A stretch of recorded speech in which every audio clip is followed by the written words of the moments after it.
While you work, while you play, even while you sleep, Greenville County's at war.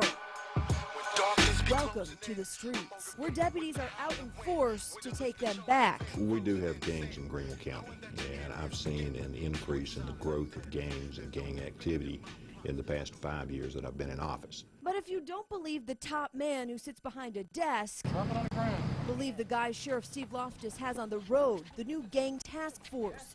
The arrest this night was for drugs. Their suspect tried to run, then kicked one undercover officer in his throat to get loose. Later, deputies say this guy admitted to being in a gang, but most of this police work isn't as dramatic. A lot of it is just trying to figure out who really is into it and who is just claiming to be into it. Spending hours weaving in and out of neighborhoods all over the county, looking for the signs gangs are alive and well in our area. Things you might not look twice at have much deeper meanings. We find a lot of this. We find a lot of these colors, the red bandanas. It's consistent to where, you know, they're wearing them on the right side. But getting suspected members to admit they're in a gang isn't easy. We caught up with the guy deputies have been on the lookout for. Information on this card, possibly in the gangs, recruiter for a certain gang. So come and talk to him, see what he's got to say. And what Jerry Chop Watson had to say to us is that he's no gangbanger. We represent me, Mug Record, from out of Columbus, Ohio. We don't run no game. Please stop thinking that we run a game. We ain't doing no recruit. I'm not with that. Why are you holding the colors?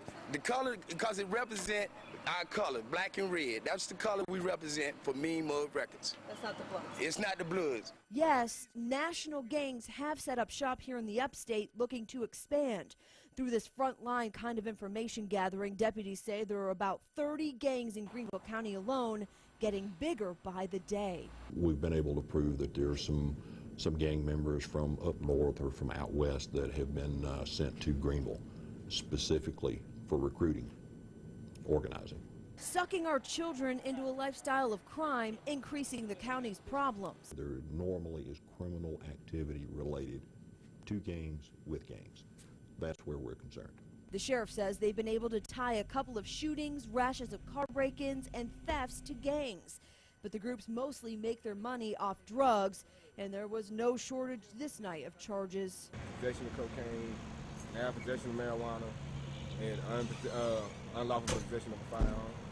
He forgot to mention he's been spotted with known gang members by the task force multiple times. Other stops, deputies found what looks like crack cocaine, 2 pouches of marijuana, and they even made a bust inside a motel room where a possible gang member delivered crack. It's heavy out here. It's trying to get heavy. Then at the last stop of the night, And are you in a gang? No, ma'am. something hidden under a seat. They found a revolver inside the car. Not registered and fully loaded. The illegal 49 is now in evidence, reminding us this is a dangerous job with high stakes affecting us all. Well, they don't need to be aware now. I'm saying keep the kids close by. So they don't turn to the streets, where now this task force is waiting.